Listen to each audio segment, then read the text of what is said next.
Buenas noches, amados hermanos. Ojalá no se me pegue el acento español, ¿verdad? Este día es muy especial para mí porque estaba yo recordando que yo me convertí un segundo domingo de marzo de 1990 y me acuerdo que el hermano Pablo Joles estaba predicando acerca de Lucas capítulo 4 y el pastor Pedro estaba dirigiendo las canciones. Yo duré un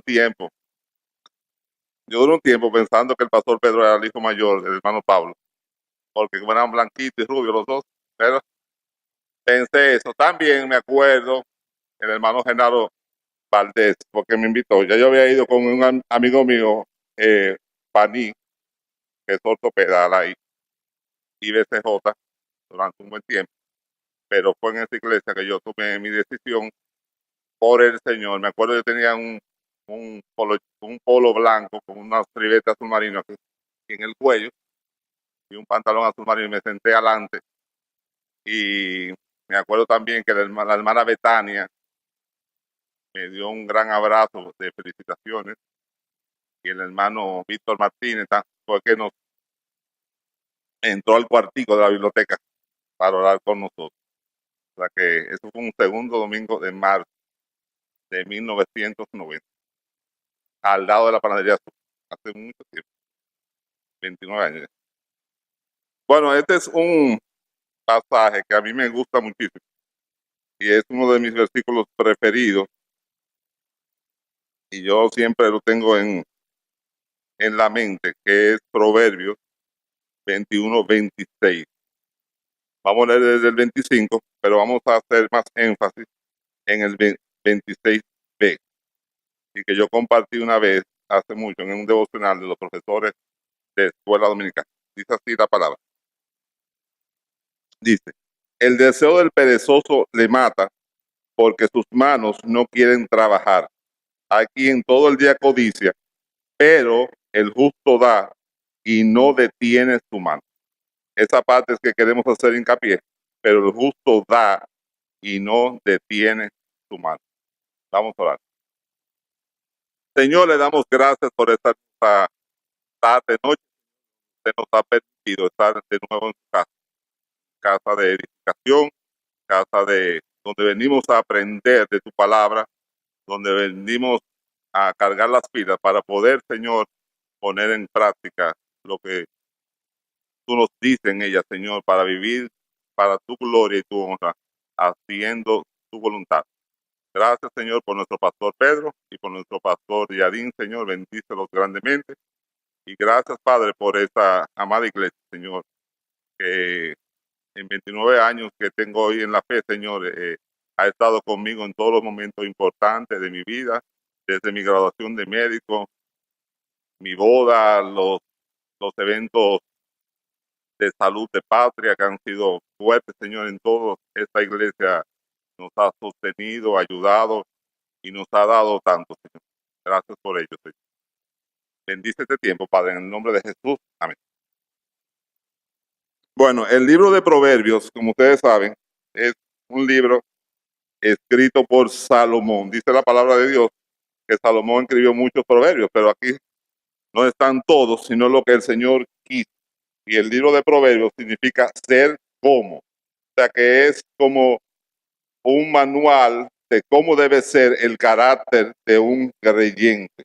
Es un manual, dice el doctor MacArthur, de imágenes comunes y concretas que narran verdades profundas que se aplican en el diario vivir del hombre en la tierra y que están diseñadas para que el hombre viva de una manera sabia con temor de Dios. El doctor Stanley dice que el libro de Proverbios es un manual de sabiduría divina donde nos vemos la forma como el hombre debe andar o caminar bajo sumisión y obediencia a Dios. La palabra clave quizás muy conocida de Proverbios es sabiduría. Quizás los dos proverbios más conocidos son el 3 y el 31, que son los más mencionados. El libro de Proverbios tiene tres grandes temas y es un libro totalmente práctico para la vida de hoy. Tiene un, un tema que es la relación del hombre con Dios, la relación del hombre consigo mismo y la relación de Dios con sus semejantes, con su prójimo. Y habla de muchísimos temas variados que van como la confianza, el temor a Dios, la obediencia a Dios, la lengua, el trabajo, los negocios, el dominio propio, la sabiduría, la necedad, la bondad, la diligencia, la pereza, el chisme, el matrimonio, las amistades, el hogar, la educación a los hijos, etcétera. O sea, es un manual de principios muy rico que trata de todos los aspectos de la vida del hombre. Este pasaje que vamos a estudiar, la parte B, aunque vamos a mencionar ahorita algo de la parte A, la parte B que dice así, 21-26, dice aquí, pero el justo da y no detiene su mano. Vamos a primero decir lo que no quiere decir este pasaje, porque vemos ahí como que el justo da y no detiene su mano, vemos como que el justo es una persona sumamente desprendida y eso tiene sus límites. Lo que no significa es que el justo o el creyente, lo vamos a ver más adelante, no debes ahorrar ni ser provisorio. O sea, que la Biblia está en contra del ahorro, de los planes, del presupuesto, de la provisión. Aquí dieron un curso muy bueno de Crown, donde habla de todos esos temas, pero eso no es así. La Biblia habla de que debemos ahorrar, de que debemos tener provisión, de que debemos pensar en el futuro, aunque claro, el futuro está en las manos del Señor. Un ejemplo lo vemos en la vida de José, cuando el faraón en Egipto tuvo el sueño de las vacas flacas y las vacas gordas y de las espigas llenas y de las espigas menudas.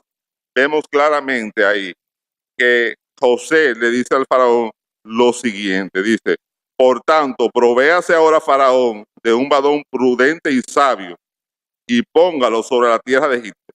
Haga esto faraón y ponga gobernantes sobre el país y quinte la tierra de Egipto en los 7 años de la abundancia.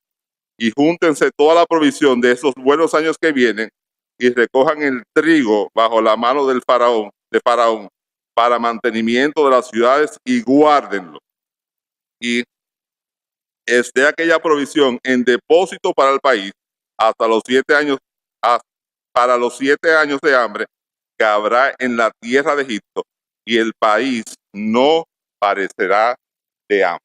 O sea que ahí vemos que aunque hubieron 7 años de mucha abundancia, ellos no hicieron una fiesta en estos 7 años y vamos a decir, vamos a cazar, sino que ellos guardaron, ahorraron, pusieron en depósitos para los años venideros.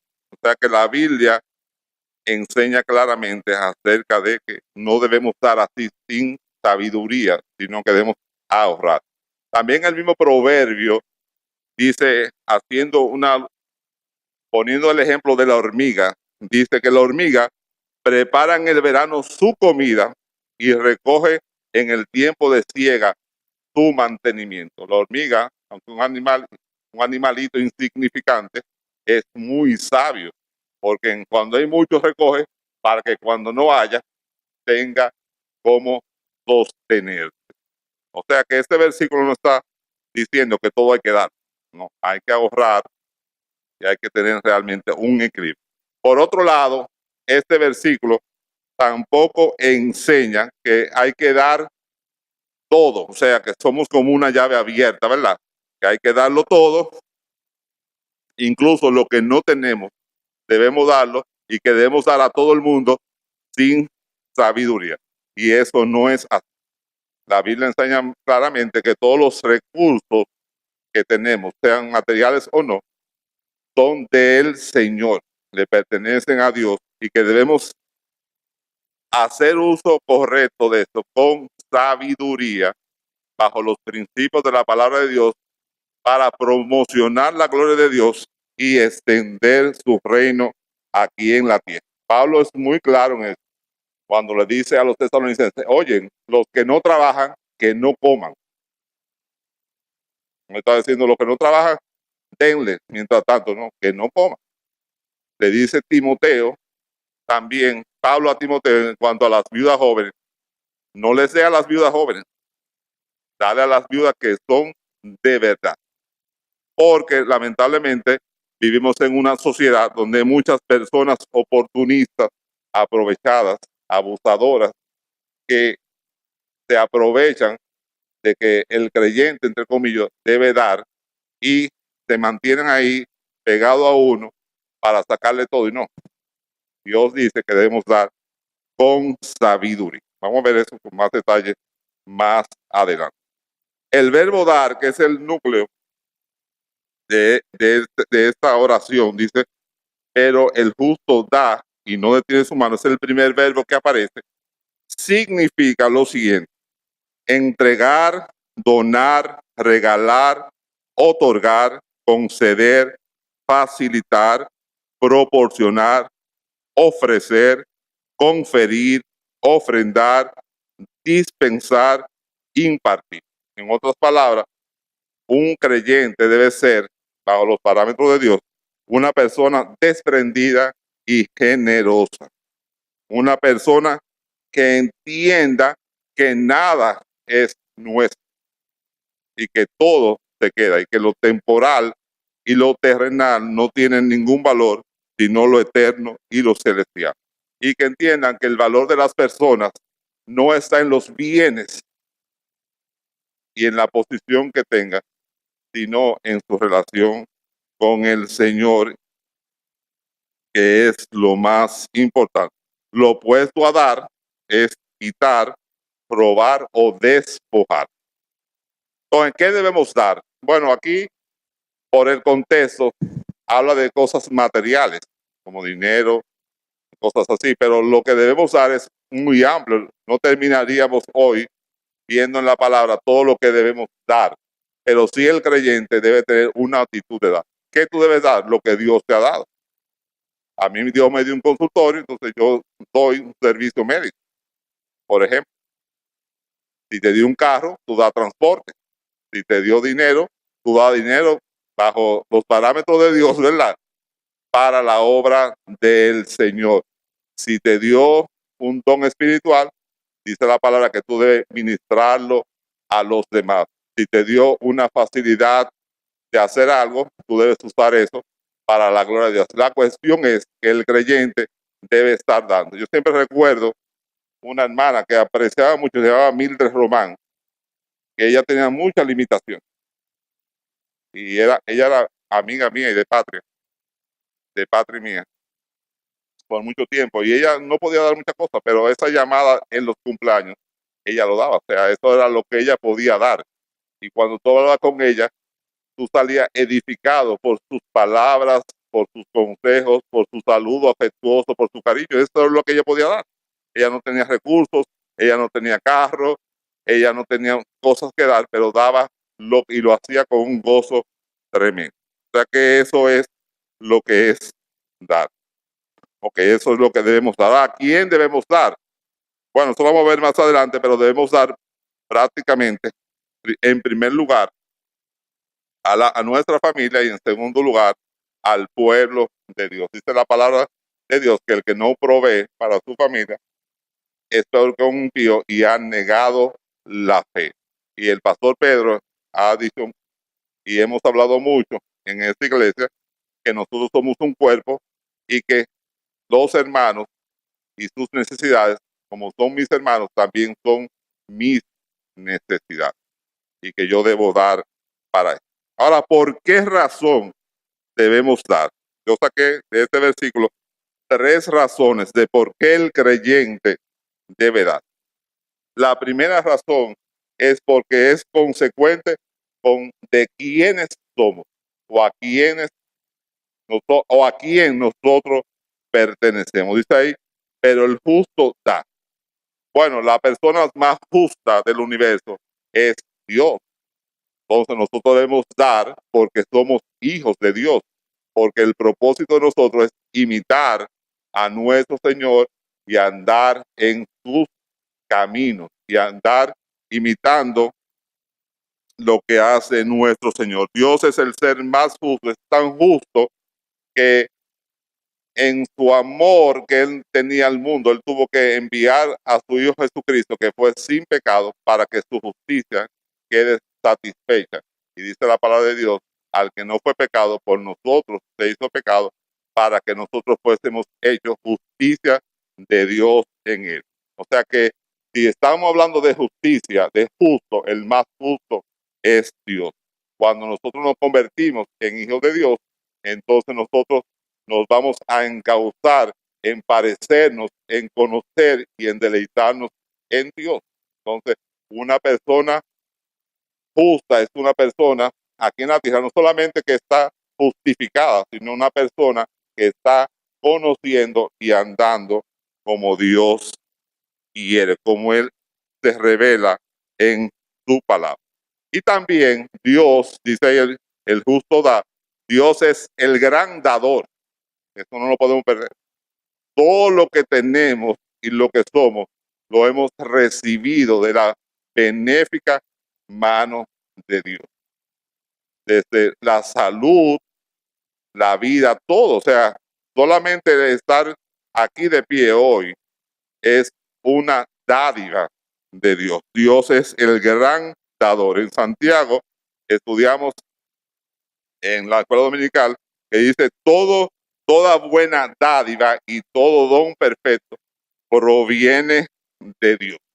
En el Salmo 104, por ejemplo, hablando de todas las criaturas de Dios, incluyéndonos a nosotros, los hombres, dice, todos ellos esperan de ti para que les des su comida a su tiempo, les das, recoge, abres tu mano y se sacian de bien.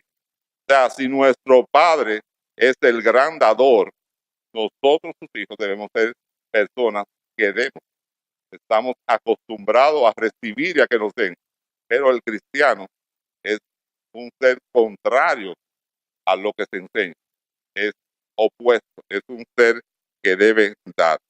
Otro versículo, quizás el más conocido de la Biblia, es Juan 3:16, porque de tal manera amó Dios al mundo que ha dado, ahí vemos otra vez el verbo dar relacionado con Dios, que ha dado a su Hijo unigénito para que todo aquel que en él cree no se pierda, mas tenga vida eterna.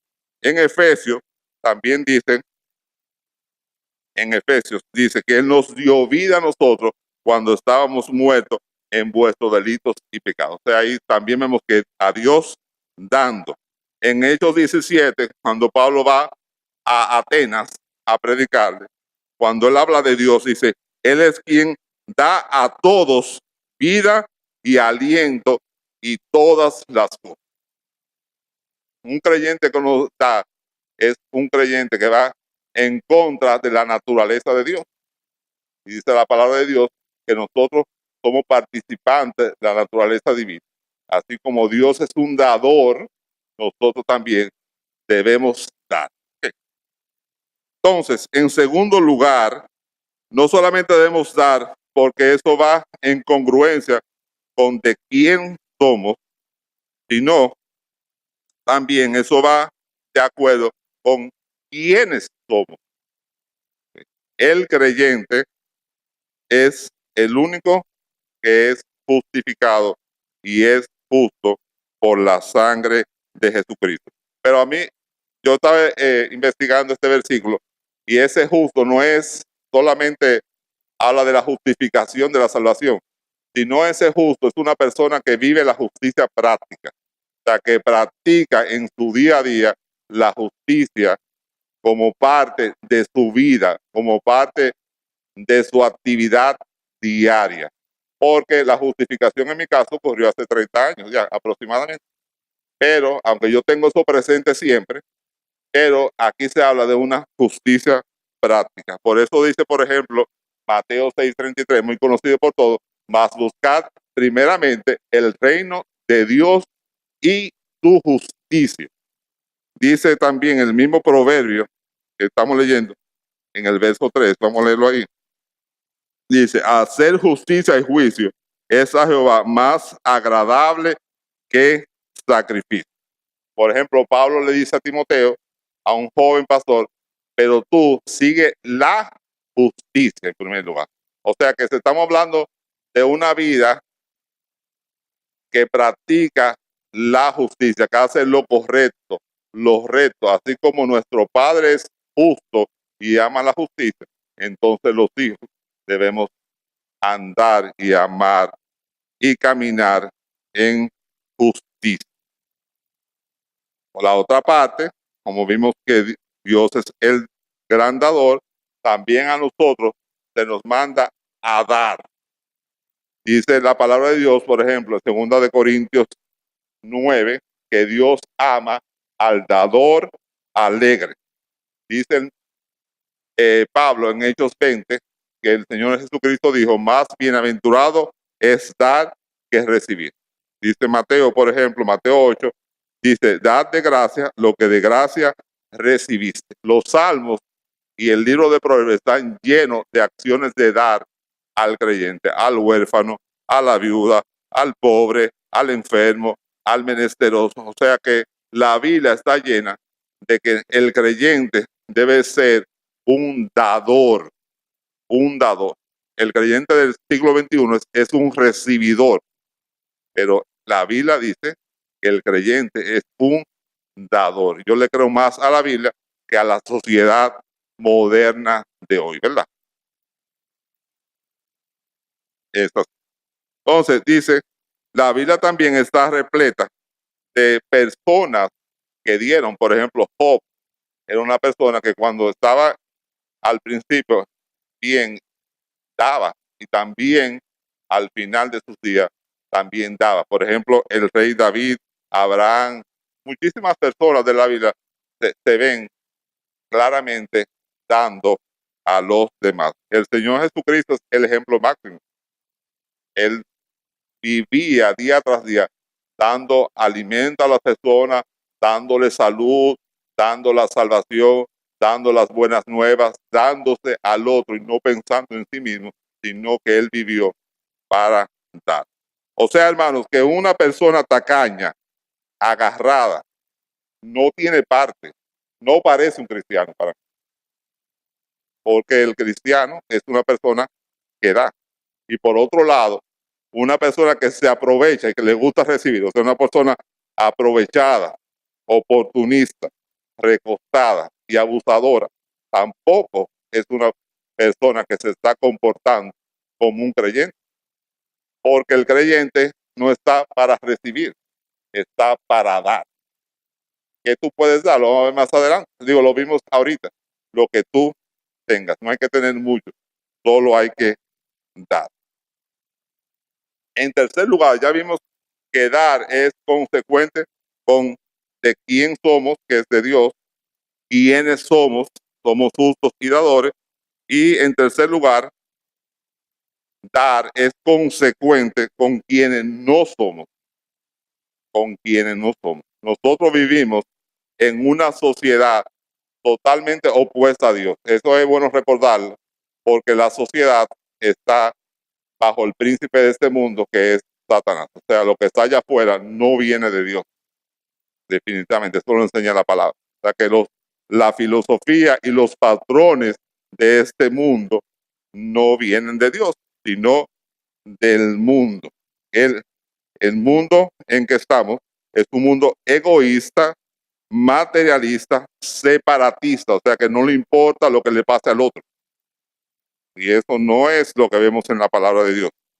Es un mundo indiferente que se pueden estar muriendo muchísimas personas en un lado y por otro lado estar celebrando, gastando millones. O sea, es indiferente a las dolencias de la sociedad, y es una sociedad donde se promueve el placer y la diversión y la autoexaltación sobre todas las cosas. Pero Pablo lo dice en 2 de Timoteo, claramente, dice en 2 de Timoteo 4, porque también debes saber esto, que en los postreros días vendrán tiempos peligrosos, porque habrán que hombres amadores de sí mismos, avaros, vanagloriosos, soberbios, blasfemos, desobedientes a los padres, ingratos, impíos, y sigue por ahí, sin afecto natural, implacables, calumniadores, intemperantes, crueles, aborrecedores de lo bueno, traidores, impetuosos, infatuados, amadores de los deleites, más que de Dios, que tendrán apariencia de piedad, pero negarán la eficacia de ella. O sea que vivimos en un mundo arropado por en una sociedad arropada y entrenada para recibir y para no dar. Y lo que yo tengo es para mí y para los míos, y los demás, que eso lo lleve quien los trajo, como dicen. Y eso no es lo que el creyente debe hacer. Dice claramente Santiago, que quiero que lleguemos ya en eso, en la escuela dominical, porque es muy interesante. Dice Santiago 4, codiciáis y no tenéis, matáis y ardéis de envidia y no podéis alcanzar, combatís y luchad, pero no tenéis lo que deseáis porque no pedís. Pedís y no recibís porque pedís mal para gastar en vuestros deleites. Oh almas adúlteras, ¿no sabéis que la amistad del mundo es enemistad contra Dios? Cualquiera pues que quiera ser amigo del mundo se constituye enemigo de Dios. O sea que realmente, si nosotros nos enfocamos en el deleite y en los placeres y en las cosas de este mundo, no nos estamos comportando como hijos de Dios, sino como enemigos de Dios. Porque dice ahí que el que se hace amigo del mundo se constituye enemigo de Dios. Entonces, ese mismo proverbio dice claramente, quiero hacer un paréntesis aquí en este punto, dice, hay quien todo el día codicia. Ese término, codicia, que está antepuesto a lo que estamos dando y que está en el versículo 26, antes de, pero el justo da y no detiene su mano. La palabra codicia, según el diccionario, es un deseo vehemente de poseer cosas materiales. O sea, es un deseo, dice incluso el diccionario, se llega a convertir como un vicio, como un patrón de vida por hacerte rico, por poseer cosas. Okay. Y dice ahí que es tan fuerte, dice, hay quien todo el día codicia, el codicioso se pasa todo el día pensando en tener cosas. Yo me paso el día entero trabajando, pero el codicioso se pasa el día entero es pensando cómo tener cosas y no le importan los demás. Su objetivo es obtener lo que él quiere, hacerse rico. La persona avara, que también la avaricia que menciona en segunda de Timoteo 4, también está relacionado con la codicia, pero la avaricia es un deseo también vehemente y fuerte de hacerte rico y no compartir con nadie. O sea que es como la avaricia y la codicia son hermanas, pero la avaricia es lo que yo voy a conseguir es para mí solo. Es como el hombre que dice, voy a construir, tengo tantas cosas, voy a construir mis graneros más grandes porque tengo tantas cosas que son para mí, en vez de decir, tengo tantas cosas y voy a regalar y a dar, él pensó, voy a hacer graneros más grandes para almacenarla. Y le dijo el Señor, necio, no saben que hoy vienen por tu alma. Entonces ya hemos visto, hermano, esas tres razones de por qué el justo da. La primera es porque es consecuente con de quién somos de Dios. Es consecuente con quienes somos justos y dadores y es consecuente con quienes no somos del mundo. Entonces, ¿hasta dónde debemos dar? Dice ahí claramente el verso 22, 26, dice, pero el justo da y no detiene su mano. La palabra detener da la impresión de que el justo da y sin pensar y da y da y da y da y da sin pensar. Es muy interesante y significa dificultar, obstruir, paralizar, parar o retener. Y no quiere decir que usted va a dar, acuérdense los principios generales de la palabra de Dios, que no debemos dar para actividades que no promuevan el reino de Dios ni la gloria de Dios y que no debemos dar a las personas ociosas, codiciosas y a las personas que andan desordenadamente y que no trabajan, por ejemplo. Lo que quiere decir ahí es que nosotros debemos dar y no frenarnos, no importa cuál sea nuestra situación. Quizás el ejemplo más, más impactante está en la Biblia en 2 Corintios 8, con los hermanos de Macedonia. Los hermanos de Macedonia eran sumamente pobres, pero ellos querían dar. Ellos querían dar, aunque sea lo que sea, poco, pero tenían el deseo de dar. Pero uno le dice, no, pero que tú no puedes dar. Pero ellos tenían el deseo de dar. Y dice Pablo en 2 Corintios 8, dice, asimismo, hermanos, os recuerdo saber la gracia de Dios que se ha dado a las iglesias de Macedonia, que en su grande prueba de tribulación, la abundancia de su gozo y su profunda pobreza abundaron en riqueza de su generosidad. Pues doy testimonio de que con agrado han dado conforme a sus fuerzas y aún más allá de sus fuerzas. Eso es lo que significa no retiene su mano. Porque a veces uno piensa que como uno está en tribulación o en escasez, uno no debe dar. Y eso no es real. Uno tiene que seguir dando. Quizás menos, si hay una limitación física, quizás menos, pero el creyente tiene que seguir dando. Lo vemos ahí. Por ejemplo, el Señor Jesucristo hace mención de la viuda pobre en Lucas capítulo 21. Dice así: levantando los ojos, vio a los ricos que echaban sus ofrendas en el arca de las ofrendas. Y vio también una vida muy pobre que echaba allí 2 blancos. Y dijo, en verdad os digo que esta viuda pobre echó más que todo, porque todos aquellos echaron de sus ofrendas de Dios los que les sobra. Maestra de su pobreza, echó todo el sustento que tenía. O sea que vemos ahí que esa señora, esa viuda, no tuvo una imposibilidad de dar, aunque tuviera poco para, para sustentarse. Incluso lo dio todo, ilustrándonos a nosotros que esa parte de no detiene su mano, no es que es una llave constante abierta y que vamos a dar así, sino que si nuestra condición cambia, situación cambia, aún así debemos seguir dando. Pero acuérdense que debemos estar con cuidado. Ese detiene y no detiene su mano, hay que verlo también a nivel del contexto general de la palabra de Dios, porque hay personas vividoras, ociosas, malintencionadas entre nosotros que se quieren aprovechar, y hay que tener en cuenta eso. No debemos dar así, sino eso de detener es más con la situación en que nosotros estamos. Finalmente, el simbolismo de la mano que dice ahí, el versículo 26, y no detiene su mano. La mano y el ojo quizás son las partes más complicadas de la anatomía, porque la mano tiene muchísimos nervios, músculos, tendones en un espacio muy reducido. O sea que la mano es algo demasiado útil para la vida del hombre. Y la mano aquí, al parecer, y según yo estuve investigando, la mano es un sinónimo de lo que se hace con la mano. Y la persona que da es una persona que trabaja. Acuérdense que el que no trabaja que ni coma. El que no trabaja no puede dar ni debe recibir.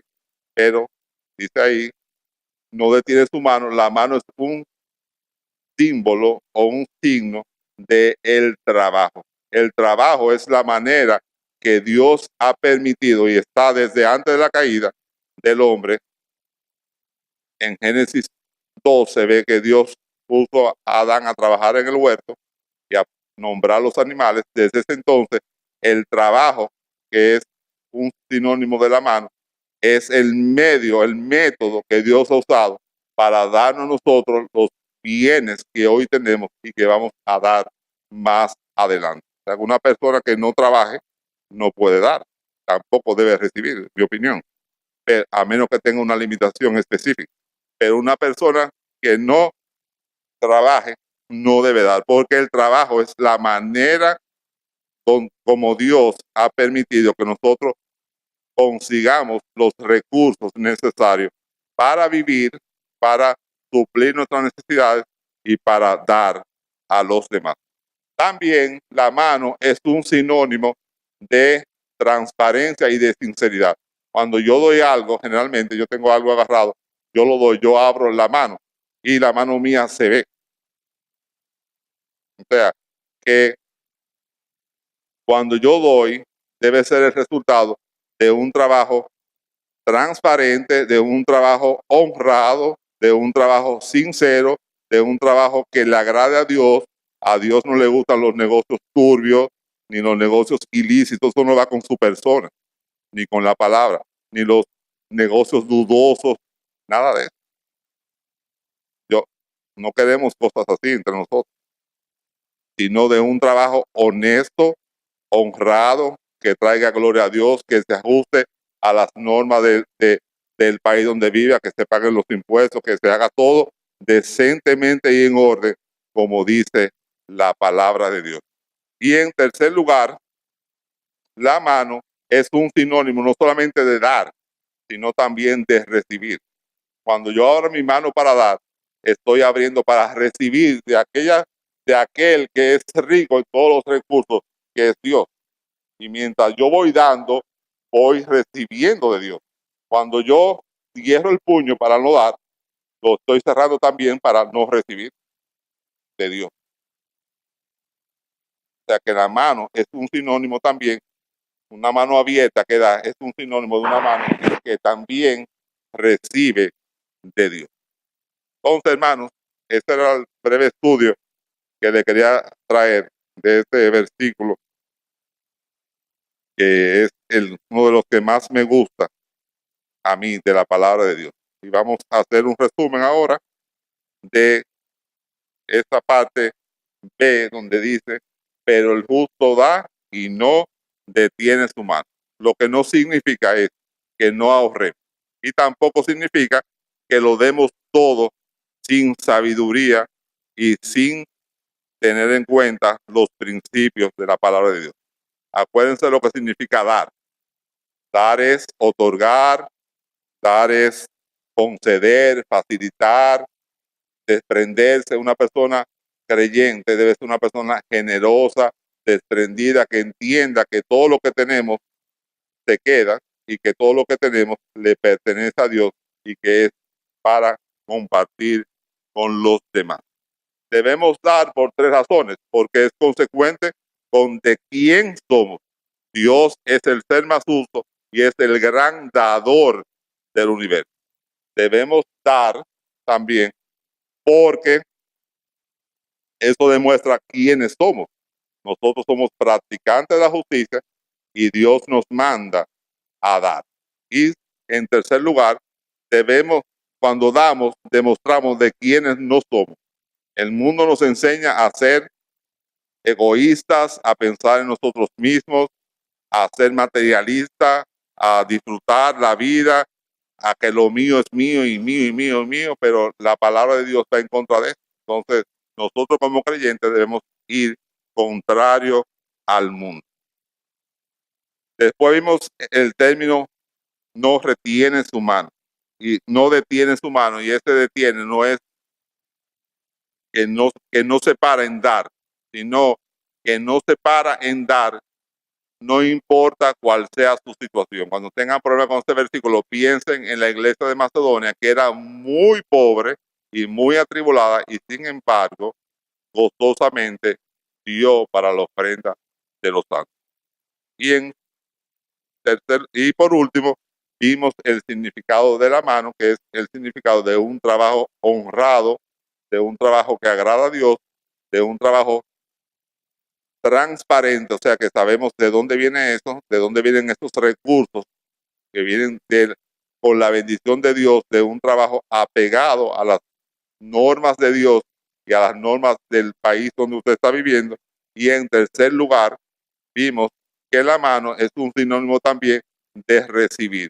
Cuando tú das, tú vas a recibir de Dios. Tú no das para recibir, pero tú vas a recibir grandes bendiciones de Dios.